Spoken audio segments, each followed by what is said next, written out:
uma falhada aí na conexão.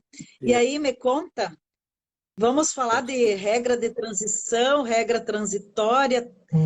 Tu trabalhaste muito nisso durante a reforma, né? Nessas Sim, sim. essas negociações e tudo. E acho que uma das coisas que eu vejo, que às vezes, até a gente às vezes se confunde, né? A hora que eu falasse em regra de transição, transitória, o que que é? Não, essa é de transição, não, essa é transitória. E acho que é legal a gente retomar a partir disso, né? E falar um pouco aí dessas mudanças todas que a gente ainda está precisando se adaptar, né? Com novos termos e conceitos, enfim, nesse momento. É verdade, né, Jane? Nós participamos ativamente, não só eu, você, Adriane, o BDP como um todo, da reforma desde seu início, né? Desde lá do Temer. E quando o governo Bolsonaro assumiu, ele já tinha a intenção de mandar uma proposta e nós participamos do governo de transição. O IBDP ofereceu uma proposta, né, lúcida à reforma da Previdência. Só que, infelizmente, aquilo foi para um movimento e a intenção que nos afigura é que parece que eles queriam que a gente não entendesse, né? Tanto que eu falo para os alunos, você vai decorar as regras de transição e transitória? Não, você não vai decorar. Você tem que entender, né? Entender e ter um rascunho, uma colinha para toda vez que você precisar consultar. Nós estamos falando, Jane, de 7 regras. 7 não, 8, considerando a transitória. Então, são 8 regras, né? Uma regra de transição, tanto para o regime geral quanto para o regime próprio. 2 regras de transição para o regime próprio e 5 regras de transição para o regime geral. Sendo que das 5 do regime geral, 2 são as do regime próprio também. Né? Só que o regime próprio tem especificidades, como o negócio da Eu integralidade da já contei paridade. 14 nessa tua conta. Oi? Eu já contei 14 nessa tua Né? conta. E o pior é que cada regrinha tem uma especificidade. Não é só você decorar. E tem regra que vai te integralizar o coeficiente do benefício. Tem regra para o servidor que pode integralizar o coeficiente pela média ou garantir integralidade de paridade. Então, como eu disse, parece que ela foi feita para a gente não decorar. Né? E a própria estrutura da reforma é assim. Que nós buscamos, os especialistas em direito previdenciário, né, têm buscado, né, Jane, uma uniformização legislativa, uma uniformização normativa, um instrumento único de consulta legal. Mas com a reforma criou-se vários. Né? Ao invés de termos um código único previdenciário, nós vamos ter várias leizinhas que vão substituir as regras transitórias, né, no futuro. Você bem começou dizendo, eu já fico, eu não sei se é regra transitória, se é regra de transição, o que, que é isso, né? Regra transitória é a regra temporária. Ela vale durante a publicação, a validade da emenda 103, até a sobrevinda da vigência de uma lei que regulamente a matéria. Então, a regra transitória ela é totalmente, juridicamente instável, porque ela pode cair amanhã. Mas lembrando que do período de vigência dela, ela tem validade jurídica e segurança jurídica plena. Né? E Pelo nós temos procedimento muitas, né, 7A. Diego? Nós temos Nós temos muitas. muitas na emenda, né? Sim, sim. Nós temos as regrinhas transitórias bem capciosas Várias. e temos as regras de transição. Né? A regra de transição ela fica independente da regulamentação. Ela vai ficar, a não ser que outra emenda constitucional venha revogá-las. O que E não é também não é de difícil. todo absurdo, porque nós tivemos regras de transição das emendas anteriores revogadas por essa, né? Exatamente. Né? A regra de transição, até costumo dizer que o legislador é muito bonzinho, porque não era obrigado a dar. O legislador nunca Uhum. foi obrigado a garantir nenhuma regra de transição. O Supremo disse isso num dado momento, né? Tema 24, né? Quando ele tratava de remuneração do servidor público, que acabou virando um paradigma para toda essa discussão. Que não existe direito adquirido a regime jurídico, notadamente a Uhum. forma de composição da remuneração. Isso se aplica ao direito previdenciário também, porque as regras vigentes durante o período de aquisição de direito é um regime jurídico. Se elas não mais existem ou se elas forem revogadas, você se enquadra no novo regime jurídico que sobrevém. Né? Só lembrando aí do direito adquirido. O direito adquirido sempre foi protegido, sempre será. Né? Estão tentando dizer que não, mas a gente vai brigar aí para que ele seja protegido. É Né? uma coisa engraçada sobre isso, né, Diego, que o direito adquirido ele está lá na cláusula, nas cláusulas pétreas, mas a confiança é tão pouca, né, nos governos que acaba, se não tiver na própria emenda, parece que E você escreveu um livro que, assim, só o título já diz tudo, né? Que é o direito à desconfiança, como é que é? O O princípio da princípio, desconfiança. princípio da desconfiança entre parênteses, né? Princípio da É. desconfiança legítima. Muita gente fala da confiança legítima, né, Jane? Uhum, Ah, uhum. confiança com o cidadão, contrato social, Locke, né? Infelizmente, eles trouxeram muitas coisas legais para o mundo do direito, mas que no Brasil elas são relativizadas. No Brasil tem relativizado muito a proteção jurídica, a segurança jurídica, a confiança do cidadão, o contrato social. Isso não tem mais sido respeitado a partir do momento que não só no Brasil, mas no mundo, nós estamos vendo um movimento de separação social por vontades políticas, né? Então, quando você a separação de classes por ideologias políticas, nós tendemos a desrespeitar o direito do próximo, achando que ao desrespeitar o direito dele, eu respeito o meu. Mas não sabe que quando eu faço isso, eu estou desrespeitando o meu também. Que o direito de ser justo, ele deve cortar a cabeça de forma uniforme, né? E não Tinha uma, seletiva. tinha uma propaganda da reforma na época do Temer, que tinha um senhorzinho, ele dizia assim: eu já estou aposentado, mas se não fizer reforma agora, eu não vou receber minha aposentadoria. É mais ou menos isso, né? Talvez ele vá para o inferno, esse cidadão, um dia, né? Mas Ah, ele torce estava para que ganhando não. para falar aquilo, Diego. Ele só estava ganhando para falar aquilo. É, Ele estava sendo artista, remunerado. com certeza, né? Né? Mas O pode falar. bordão da reforma do Temer, né? Foi reformar hoje para garantir o amanhã. Tanto o amanhã do Uhum, aposentado, quanto o amanhã próprio, né? E aí uhum. nós vimos uma mudança desse paradigma depois de toda a discussão do DEST, né? No Congresso Nacional, da CPI da Previdência, etc. Tanto que o Bolsonaro veio agora com o discurso de cortar privilégios. E uma boa parte da sociedade defendeu. Porque eles não sabem que os privilégios não foram cortados, né? E que o corte foi embaixo. É aquela coisa que eu estava falando. Quando você defende a extinção do direito do próximo, você tem que saber que o seu direito também está sendo cortado na mesma proporção. Que você é o próximo na fila. Exatamente. Basta você desagradar alguém. Uhum. Ou a tua categoria não conseguir ter algum motivo de proteção, quer seja uma organização, quer seja alguma proteção especial, né?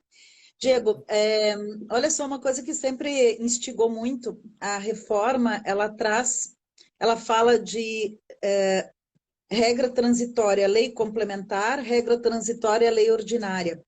Uhum. É a confusão, né, que eu te citei.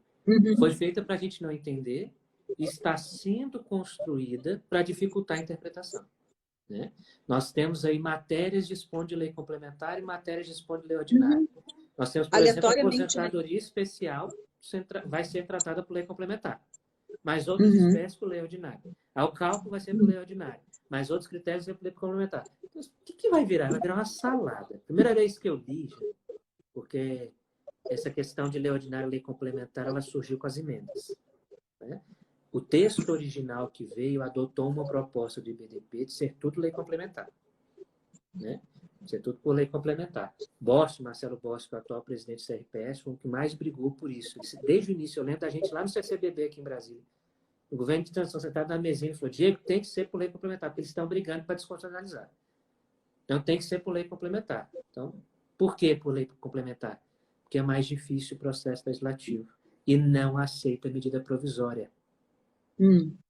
A lei ordinária aceita a medida provisória. O que é a medida provisória? Aquelas leizinhas esparsas que o governo fica soltando quando ele quer atingir alguém, né? Então ele solta, ela tem eficácia imediata e ela dura.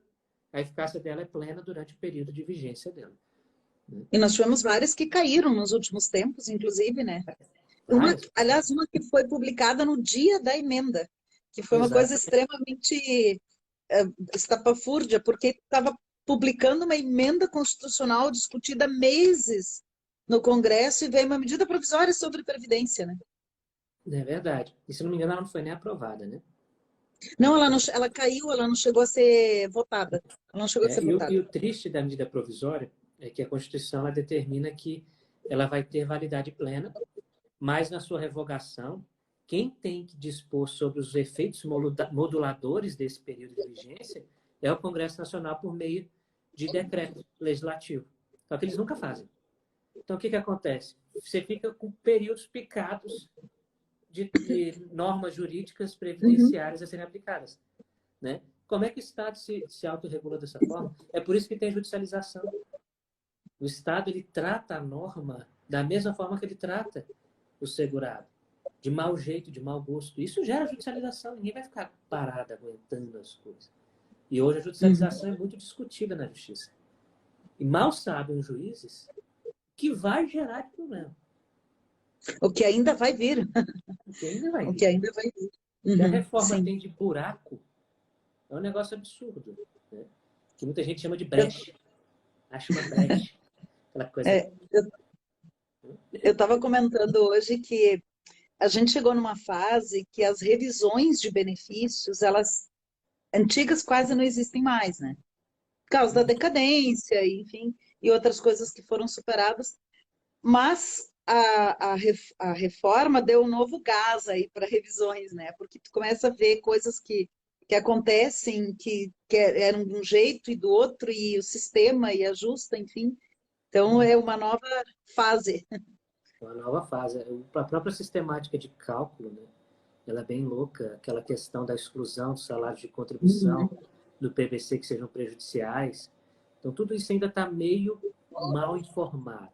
Nós temos a portaria 405, né, de abril desse ano, do INSS, que trouxe algumas questões, inclusive sobre a carência, que é outro ponto, que a reforma, a emenda fala só de tempo de contribuição, ela não cita a carência. E aí ficou a pergunta, precisa de carência? E o decreto traz, né? E o decreto traz. O decreto agora trouxe, né, o decreto 10.410, e antes disso a portaria 405 também tinha disposto que iria incidir. Então, tudo isso vai parar no judiciário. Porque tem pessoas que, até o vácuo, até a criação legal disso, estavam nesse limbo. Né? Porque pensa comigo, se você entrar na regra transitória, a Lei 213 não tem efeito sobre ele. Na regra de transição, como você mudou os critérios, você não fala mais de uma aposentadoria por tempo, aposentadoria por idade, você fala de regras de transição, não existe taxatividade na aplicação da carência nos moldes da Lei 213, porque ela fala quais benefícios terão carência. Então, se não há mais essa taxatividade, qual a legalidade desses atos infralegais de regulamento? E a carência é algo que é discutida todos os dias no judiciário. Né? Todos os dias. Se não tem carência, quer dizer que eu posso indenizar e aquele período vai contar como carência integral?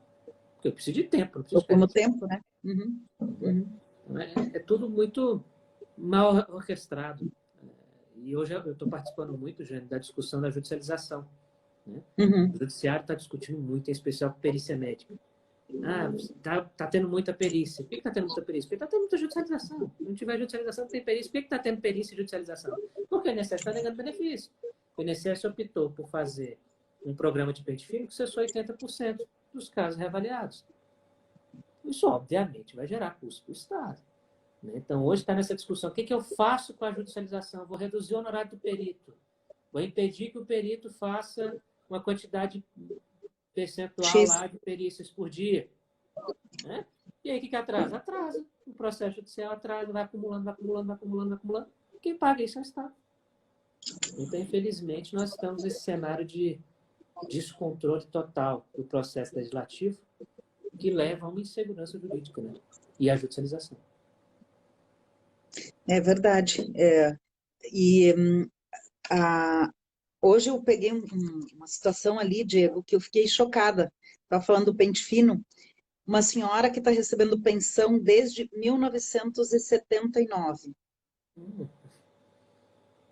Recebeu uma cartinha dizendo que ela teria que apresentar carteira de trabalho do falecido, CPF do falecido, carteira RG do falecido. Ele faleceu em 79. Para que isso? Para quê? E vários casos ali daquela época. Está até decaído, né? Está até decaído. Sim. O direito da administração. Eu não entendo, Diego. Sabe que às vezes eu tenho uma tese que eu acho que o governos gostam de dar dinheiro para advogado. Só pode, né? Só pode. Ó, a Daniela está dizendo aqui também que atendeu um cliente que está recebendo pensão há mais de 40 anos. Só pode, o governo adora dar dinheiro para advogado, porque, brincadeira à parte, né? Mas isso não tem sentido. Para que fazer uma revisão de algo que está há 41? Ah, essa senhorinha tem 91 anos de idade. Aí pensa, a pessoa com 91 anos, em plena pandemia, né? O mundo caindo, e o INSS revisando o benefício da pessoa com 90 anos de idade. Né? É aquela coisa, Realmente. eu tenho a impressão, eu fico imaginando, desde criança eu gosto de pensar nas coisas. Tipo, quem pensou em comer um abacaxi? Né? O cara olha aquele negócio velho, fez espinhento e come, congelou, né? Eu penso Quem no foi morango. no Diego, eu morango? penso no morango. Mesma coisa, porque morango é uma flor. Quem que resolveu pensar em comer uma flor? Né? E ela tem tudo para ser venenosa, que ela é vermelha e chamativa, né? Então, eu E fico tem outras pensando, flores que são venenosas, né? é verdade, é verdade. Eu fico pensando lá no INSS, o servidor assim, olhando pro teto. O que eu vou fazer hoje? Vou encher o saco de uma senhora de 90 anos. Eu acho que essa é a que eu vou fazer hoje. Eu não tenho nada para fazer, eu não tenho nada para Mas conceder, que não tenho nem nem é o benefício servidor, atrás. Diego. Oi? É o sistema, eu acho, ou alguma coisa que não, né? Mas isso demanda de um servidor, o servidor que inicia o Demanda. alerta. Uhum. Demanda do servidor. O servidor, mesmo que o sistema o Sim, alerte, sim. né? Meu sistema está errado. Se o sistema foi errado, Uhum. é porque um humano, servidor, o operou errado. Né? Porque ele não poderia ir encher o saco de uma senhora que está recebendo uma pensão há 40 anos. Está decaído. Não sei que prove fraude, má fé, porque ele não vai E provar não para há a gente qualquer depois. alegação. Não há qualquer Exatamente. alegação disso. E aí o servidor, mesmo que ele pegue esse sistema errado, ele tinha que ter uma autoconcepção de peraí, não vou abrir isso, está decaído, tá? Né? Eu sou regido pelo Uhum. princípio da legalidade, tem estabilidade até a PEC da reforma administrativa ainda tem estabilidade, então. Mas o que acontece que eu tenho visto? A gente tem o costume muito de criticar o servidor, né, gente?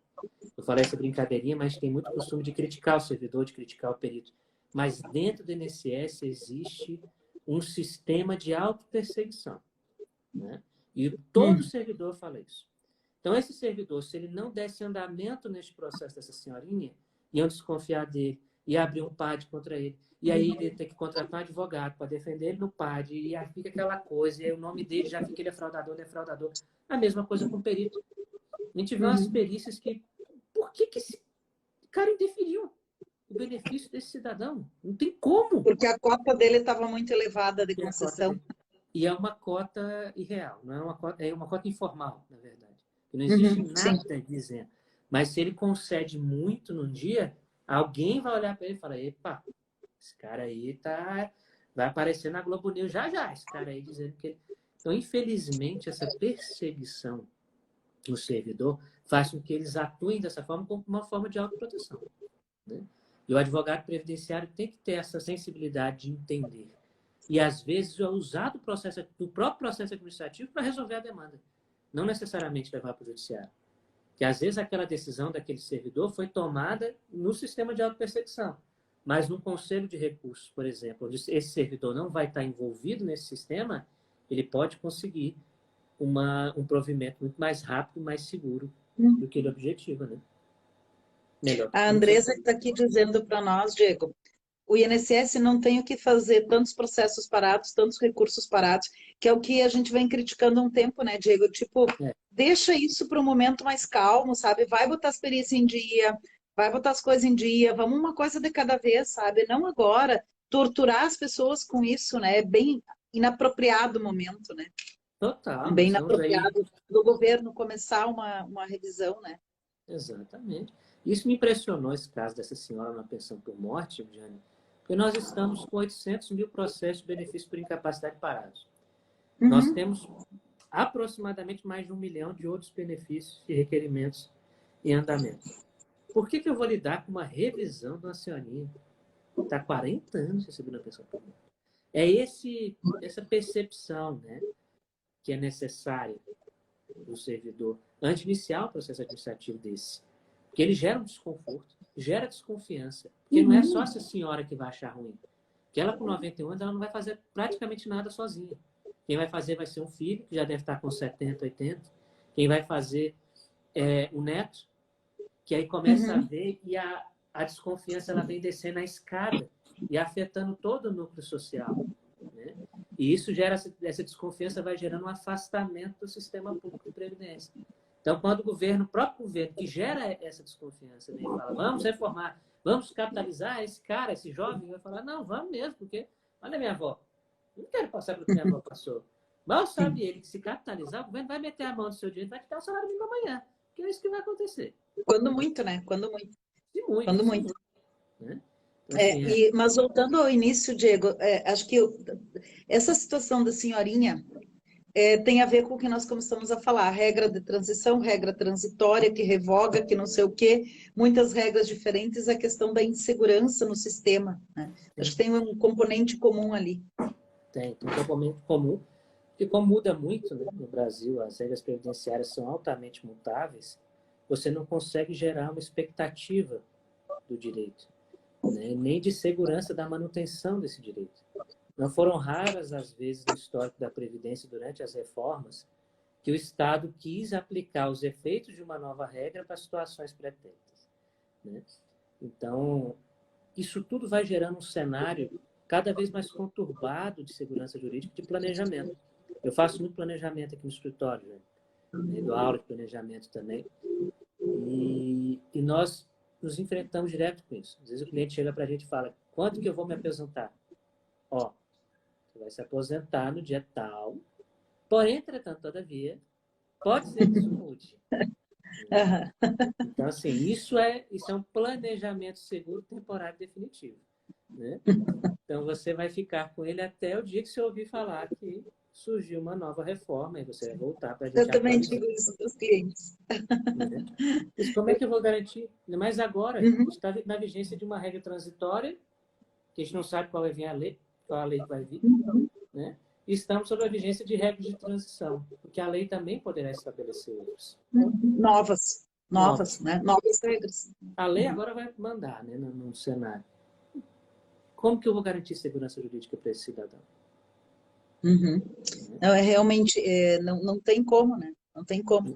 E todas essas regras diferentes, por mais que talvez para as pessoas seja melhor, para o segurado seja melhor, mais uma regra de transição, né?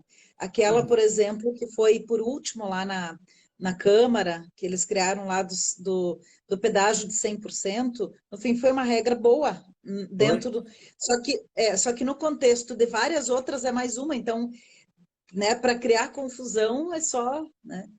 Mas você estava falando, Diego, do tempo de contribuição. Olha uma coisa que eu me deparei. Então tá, agora precisa carência e tempo de contribuição. Então, a pessoa tinha 14 anos de contribuição antes, tá? A carência, ela tinha 150, ou 160. Ela pode ter mais carência e não ter o recálculo do tempo de contribuição para trás, ele também vai trazer prejuízo. Né? É isso que eu quero dizer. Então, daqui a pouco, se eu conto só aquele mês que teve sobre o salário mínimo, eu estou recalculando para trás.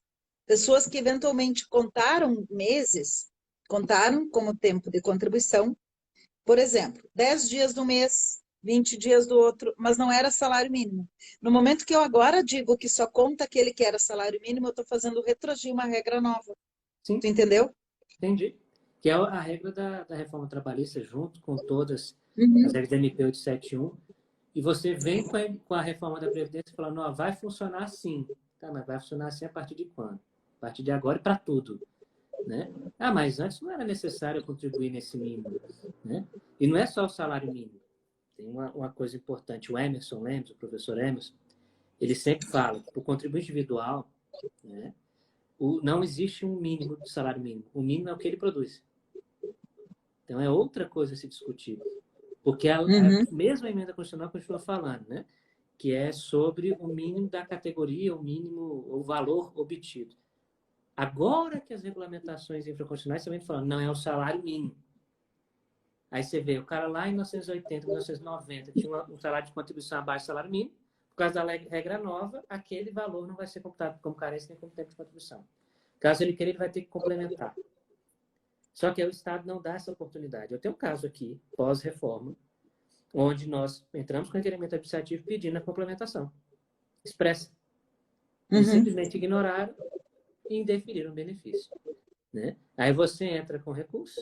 O que dizem? Não, você tinha que ter feito o procedimento da complementação antes. Tá, antes quando, né?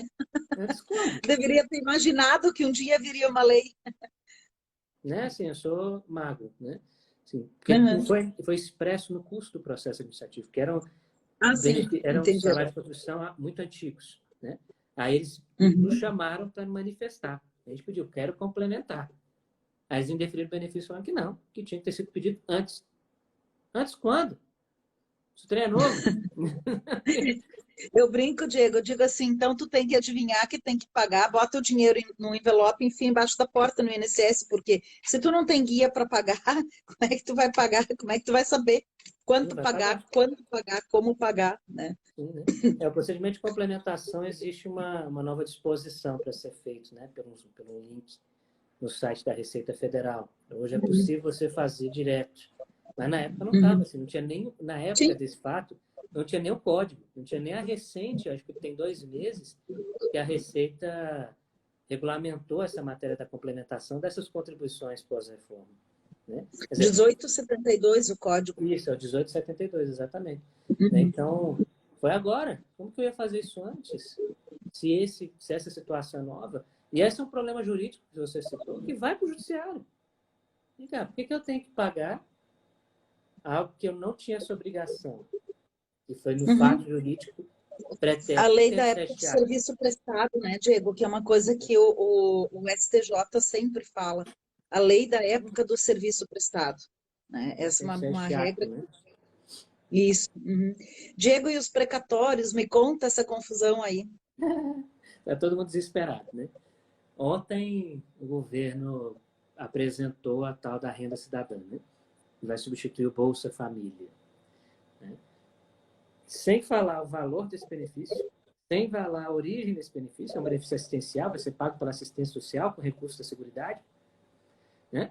E eles dizem que vão custear esse benefício com os precatórios. Mas aí o argumento é o seguinte: vamos utilizar para a União Federal o mesmo critério utilizado para os estados. Qual é?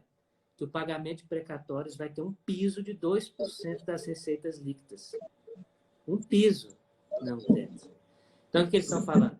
Se atingir 2% das receitas líquidas, eu paro de pagar precatório e aquele montante orçado eu vou destinar para pagar os benefícios. Esse benefício. 2% das receitas líquidas do Estado é muito pouco. Então, por isso que estão alegando que é um calote. E, de fato, é um calote. Porque você tem um pagamento orçado que vai ser desviado do pagamento de outra situação. Isso é verdade pela emenda. À luz do dia. Isso é verdade. À luz do dia. Exatamente. É verdade, é verdade. Não pode existir. Mas o problema, Jane, é que neste momento de pandemia, nesse cenário de declaração de pandemia, né, o Estado se permite descumprir essas regras. Então, virou banal.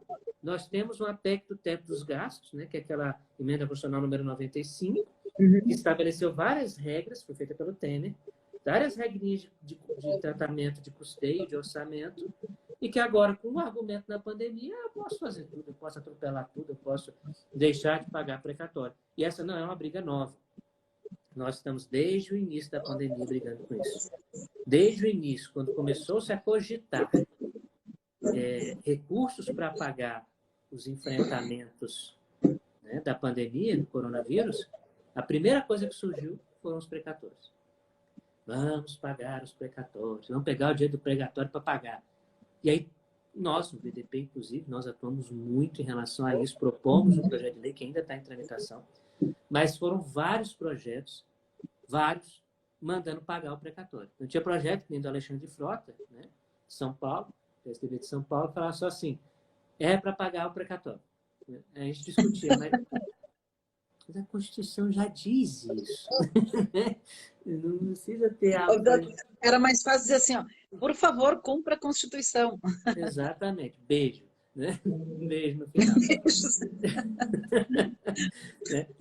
Aquela santinha assim, por Aquela favor, por favor. mãozinha. Para com isso. Né? E existe aquela discussão, Jane, né, de qual precatório vai ser afetado. Porque na discussão de austeridade do Estado, de crise econômica, o governo tem trazido a sociedade para a discussão. Estamos todos devendo. Vamos pensar juntos nessa grande família em como reduzir a despesa da nossa casa. Né? E aí, quando ele convoca essas pessoas, a discussão se desvirtua. Porque ele fala, mas